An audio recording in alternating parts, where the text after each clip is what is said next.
Hello students, कक्षा 12 की biology की ऑनलाइन क्लास में आपका हार्दिक स्वागत है। तो बेटा अपने प्रकाश संश्लेषण की क्रिया चल रही है, ठीक है बेटा। और प्रकाश संश्लेषण की क्रिया में आपको मैं प्रकाशिक अभिक्रिया के बारे में पढ़ा चल रहा था अपना, और प्रकाशिक अभिक्रिया के एक चरण को अपन ख़त्म कर चुके हैं, ठीक है। तो आज अपन प्रकाशिक अभिक्रिया का दूसरा चरण जल का प्रकाशीय अपघटन, जल का प्रकाशीय अपघटन, ठीक है।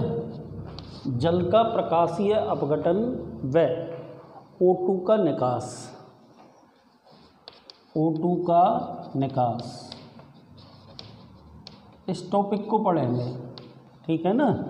तो बेटा पहले तो आप ये देख लो कौन सा लेसन चल रहा है अपना, प्रकाश संश्लेषण, ठीक है। और क्लास तो 12 है। तो आप ध्यानपूर्वक सुने और देखें। प्रकाश की उपस्थिति में जल के अपघटन से H+ और OH- आयनों का बनना। प्रकाश की उपस्थिति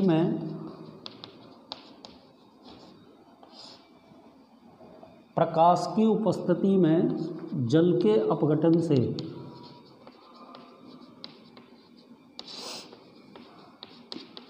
H+ व OH- का बनना, ठीक है, जल का प्रकाशीय अपघटन कहलाता है। क्या कहलाता है बेटा? जल का प्रकाशीय अपघटन, जल का प्रकाशीय अपघटन कहलाता है, ठीक है ना। अब बेटा इस क्रिया को अपन एक रिएक्शन के द्वारा स्पष्ट कर सकते हैं। देखो मैंने यहाँ पे जल के 2 मोल लिख दिए, 2 मोल ऑफ H2O, तीर का निशान लगा दिया, और तीर के निशान के ऊपर Mn+2 एंड Cl- 2 आयन्स लिख दिए, 4H+, 4 इलेक्ट्रॉन प्लस O2, ठीक है बेटा। एक और आप यहाँ पे छोटी सी बात सुन लें कि यदि इस क्रिया को अपन जल के 1 मोल से करें, यानी कि H2O का H+2 आ जाएगा, 2 इलेक्ट्रॉन मुक्त हो जाएंगे और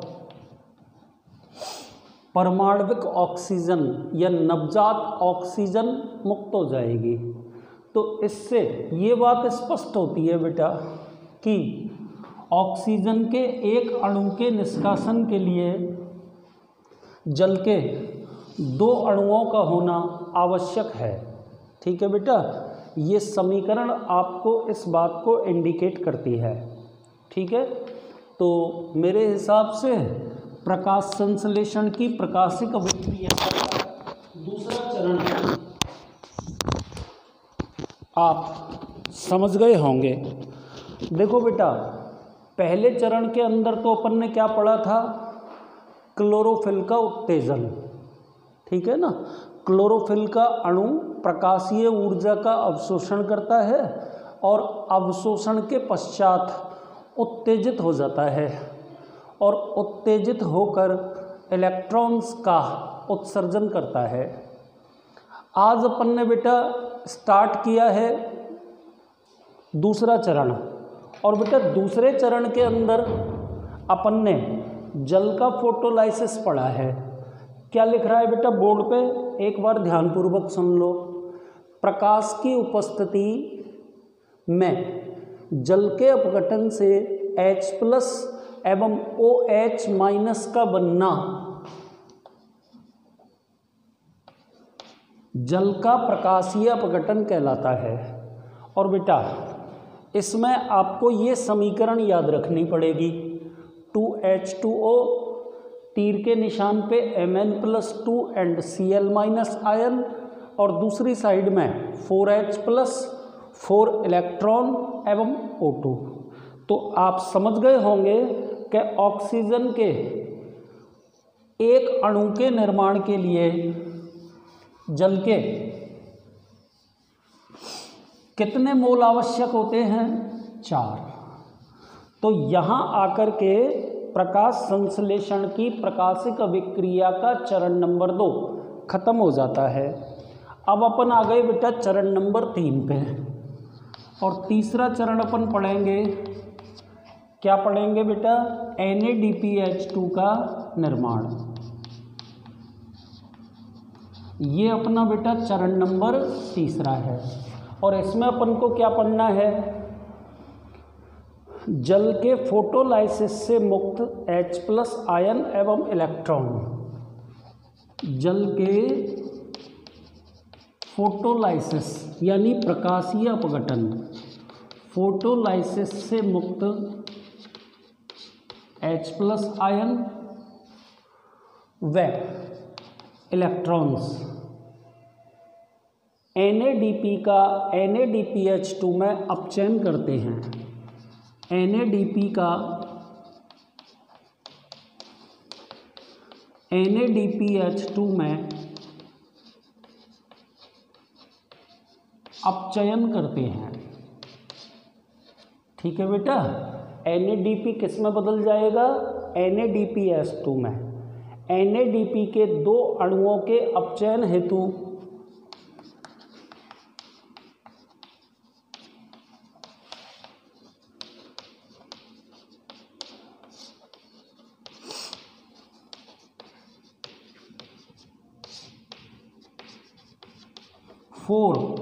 H+ आयन तथा 4 इलेक्ट्रॉन की आवश्यकता होती है। ये सब आपको याद रखना पड़ेगा बेटा, आवश्यकता होती है। ठीक है ना? आगे चलिए बेटा, NADPH2 के निर्माण की क्रिया थाइलेकॉइड झिल्ली की NADPH2 के निर्माण की क्रिया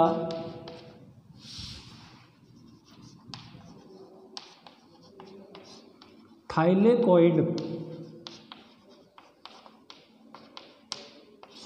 झिल्ली की स्ट्रोमा की ओर वाली सतह, स्ट्रोमा की तरफ वाली सतह पर संपन्न होती है। अब बेटा इस रिएक्शन को या इस क्रिया को अपन एक रासायनिक समीकरण द्वारा भी व्यक्त कर सकते हैं। 2NADP + 4H+ + 4 electron. आपको ऊपर मैं बता चुका हूँ कि NADP के अपचयन के लिए 2 मोल के लिए 4 H+ और 4 इलेक्ट्रॉन्स की आवश्यकता होती है। तो यहाँ पे बेटा 2 NADH 2 लिख दो, या फिर इसको ऐसे लिख दो 2 NADPH + H2, या तो ये लिख सकते हैं, या इसको अपन सिंपली ऐसे कह सकते हैं। तो बेटा यहाँ पर प्रकाश संश्लेषण की प्रकाशिक अभिक्रिया का तीसरा चरण पूरी तरह से खत्म हो जाता है। ठीक है, एक बार मैं दोबारा से रिपीट कर रहा हूँ, थोड़ा सा ध्यान से सुन लें। देखो बेटा, अपन ने हेडिंग नंबर 3 लिखा है NADPH2 का निर्माण। ठीक है, तो देखिए आप, जल के फोटोलाइसिस से मुक्त H+ आयन एवं इलेक्ट्रॉन्स NADP का NADPH2 में अपचयन करते हैं। NADP के 2 अणुओं के अपचयन हेतु 4 H+ आयन और 4 इलेक्ट्रॉन्स की आवश्यकता होती है। NADPH2 के निर्माण की क्रिया थाइलेकोइड झिल्ली की स्ट्रोमा की तरफ वाली सतह पर होती है, ठीक है ना। और ये सबसे लास्ट में अपन ने रिएक्शन को लिख दिया, ठीक है ना। और रिएक्शन में अपन ने क्या लिखा है, 2 मोल किसके, NADP के, +4H प्लस 4 इलेक्ट्रॉन्स। और क्या निर्मित हो गया बेटा, या तो आप ये दोनों चीज़ें लिख दो 2 NADPH प्लस H2, या सिंपली 2 NADPH2 लिख दो। इस तरह है प्रकाश संश्लेषण की प्रकाशिक अभिक्रिया का चरण नंबर 3 अपन खत्म कर चुके, ठीक है बेटा। अब आइए चौथे चरण पे, चरण नंबर 4। कौन सा चरण पढ़ेंगे अपन, प्रकाश फास्फोरिलीकरण। चरण नंबर 4, क्या नाम है चरण का, प्रकाश फास्फोरिलीकरण। और बिल्कुल सरल है बेटा, नाम से ही पता चल रहा है।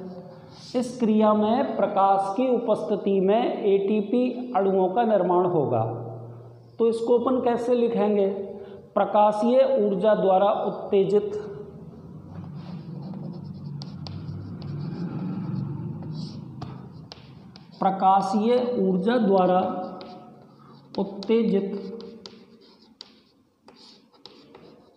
क्लोरोफिल अणु, प्रकाशीय ऊर्जा द्वारा उत्तेजित क्लोरोफिल अणु से मुक्त इलेक्ट्रॉन, ठीक है, एक ग्राही से दूसरे ग्राही में होते हुए गुजरते हैं। एक ग्राही से दूसरे ग्राही में होते हुए गुजरते हैं। मतलब एक इलेक्ट्रॉन ग्राही से दूसरे इलेक्ट्रॉन ग्राही तक, ठीक है, जिससे ATP का निर्माण होता है, जिससे ATP का निर्माण होता है। और बेटा अपन पढ़ भी यही रहे हैं, प्रकाश फास्फोरिलीकरण। आगे चलिए, इसी प्रक्रिया को प्रकाश फास्फोरिलीकरण कहते हैं। तो क्या कहलाती है ये क्रिया, प्रकाश फास्फोरिलीकरण। तो क्या मतलब समझे आप इससे, इससे मतलब ये है कि प्रकाश की उपस्थिति में ADP में अकार्बनिक फास्फेट के जुड़ने से ATP का निर्माण होना, ठीक है ना। क्या कहलाएगा, प्रकाश फास्फोरिलीकरण।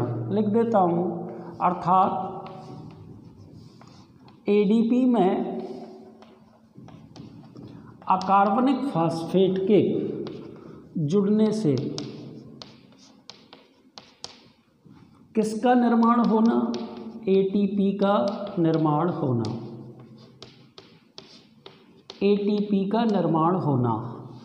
पर यह क्रिया किसकी उपस्थिति में होगी, प्रकाश की उपस्थिति में। तो इसको अपन यूँ भी लिख सकते हैं, ADP प्लस IP, तीर का निशान लगा दिया बड़ा सा, तीर के निशान के ऊपर लिख दिया प्रकाश, ठीक है ना, क्योंकि रिएक्शन प्रकाश की उपस्थिति में हो रही है।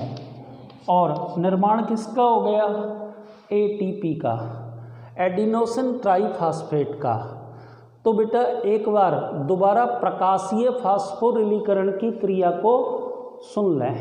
देखिए बेटा, प्रकाशीय ऊर्जा द्वारा उत्तेजित क्लोरोफिल अणु से मुक्त इलेक्ट्रॉन एक इलेक्ट्रॉन ग्राही से दूसरे इलेक्ट्रॉन ग्राही में होते हुए गुजरते हैं, जिससे ATP का निर्माण होता है। और यही क्रिया प्रकाश फास्फोरिलीकरण कहलाती है।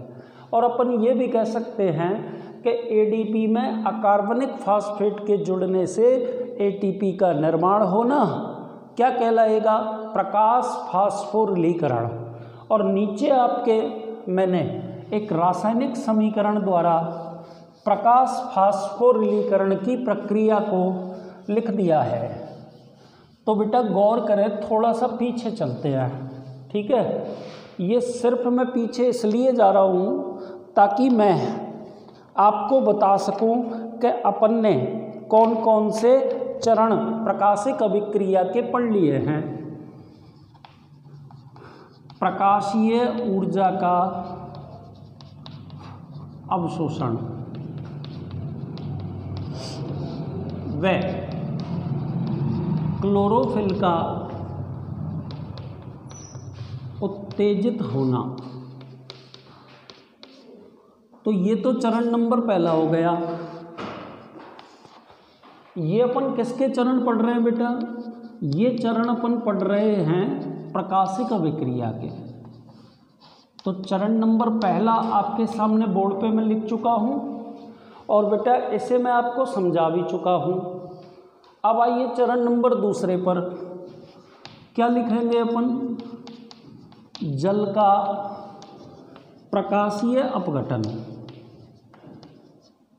व O2 का निष्कासन। ये बेटा अपन ने चरण नंबर दूसरा लिख दिया। अब तीसरे चरण पे आइए, जो कि अपन पढ़ चुके हैं, NADPH2 का निर्माण। चरण नंबर 3 हो गया। नंबर 4 पे आइए, प्रकाश फास्फोरिलीकरण। प्रकाश फास्फोरिलीकरण। तो बेटा ये चारों चरण आपके सामने मैंने इसलिए लिखे हैं कि मैं आपको समझा सकूं कि प्रकाश संश्लेषण की प्रकाशिक अभिक्रिया में 5 मुख्य चरण होते हैं, जिनमें पांचवा और अंतिम चरण अपन पढ़ेंगे लाल पतन, इमर्शन प्रभाव एवं 2 वर्णक तंत्र। लाल पतन, इमर्शन प्रभाव और बेटा इसी के अंतर्गत 2 वर्णक तंत्र, ठीक है ना। तो देखो आप, प्रकाश संश्लेषण की प्रकाशिक अभिक्रिया के चरण नंबर 1 प्रकाशीय ऊर्जा का अवशोषण एवं क्लोरोफिल का उत्तेजित होना पढ़ चुके हैं। चरण नंबर 2 जल का प्रकाशीय अपघटन व ऑक्सीजन का निष्कासन, ये भी अपन खत्म कर चुके हैं। चरण नंबर 3 NADPH2 का निर्माण, ये भी खत्म कर चुके हैं। नंबर 4 प्रकाश फास्फोरिलीकरण। और अब अपन आ गए बेटा चरण नंबर 5 पे। और चरण नंबर 5 जिसे कि अब अपन को पढ़ना है, ठीक है ना। क्या लिखा है चरण नंबर 5? लिख देता हूँ ऊपर। सबसे पहले तो अपन लाल पतन के बारे में पढ़ेंगे, उसके बाद अपन इमर्शन प्रभाव के बारे में पढ़ेंगे। अलग से भी पूछे जा सकते हैं, ये काफ़ी इम्पोर्टेंट हैं। और बेटा उसके बाद में 2 वर्णक तंत्र सबसे ज़्यादा इम्पोर्टेंट, क्योंकि इसमें बड़ा प्रश्न भी बन जाता है, ठीक है ना।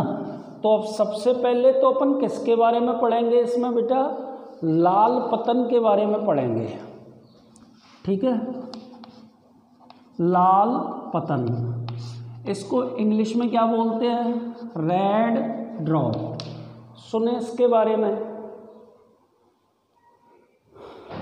पादपों को 680 nm से अधिक तरंग दैर्ध्य का, यदि पादपों को, ध्यान से सुनना, 680 nm से अधिक तरंग दैर्ध्य का प्रकाश दिया जाता है। यदि पादपों को 680 nm से अधिक तरंग दैर्ध्य का प्रकाश दिया जाता है तो प्रकाश संश्लेषण की दर, प्रकाश संश्लेषण की दर अचानक से कम हो जाती है।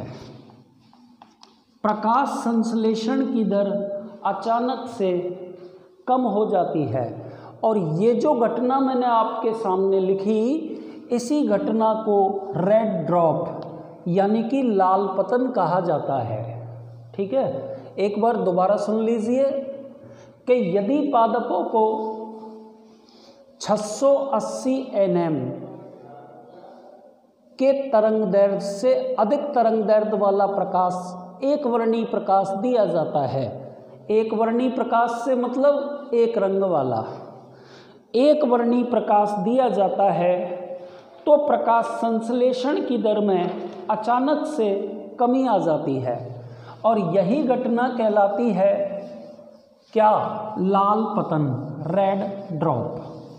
ठीक है, इसके बाद बेटा आज के इस वीडियो का अंतिम टॉपिक इमर्शन प्रभाव अपन पढ़ेंगे। बड़ा इम्पोर्टेंट है, पेपरों में पूछा जाता है, अलग से भी इसे पूछ लेते हैं। दो मिश्रित तरंग दैर्ध्य वाले प्रकाश, ध्यान से समझना, दो मिश्रित तरंग दैर्ध्य वाले प्रकाश, अब कौन कौन से कोष्टक में लिख देते हैं अपन, 680 nm से कम एवं ज़्यादा, 680 nm से कम व ज़्यादा, दोनों बातें मैंने लिख दी, मिश्रित हो गया। मैं प्रकाश संश्लेषण की दर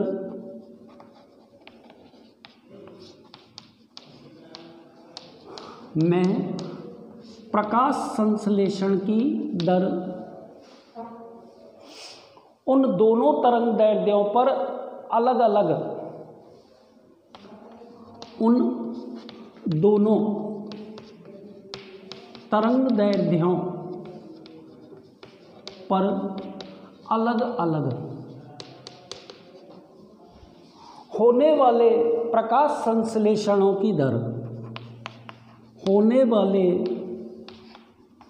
प्रकाश संश्लेषणों की दरों के योग से, दरों के योग से अधिक होती है।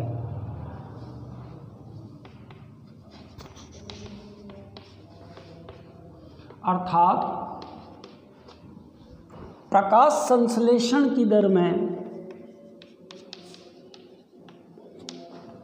प्रकाश संश्लेषण की दर में हुई इस वृद्धि को, इस वृद्धि को इमर्शन का वृद्धिकरण प्रभाव कहते हैं। तो बेटा ये आपके सामने मैंने इमर्शन का वृद्धिकरण प्रभाव लिख दिया।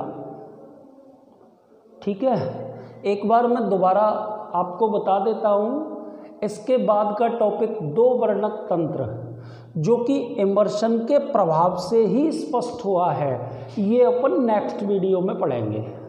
पर एक आप इमर्शन प्रभाव को ध्यानपूर्वक सुन लें। देखिए बेटा, मैं कह रहा हूँ दो मिश्रित तरंग दैर्ध्यों वाले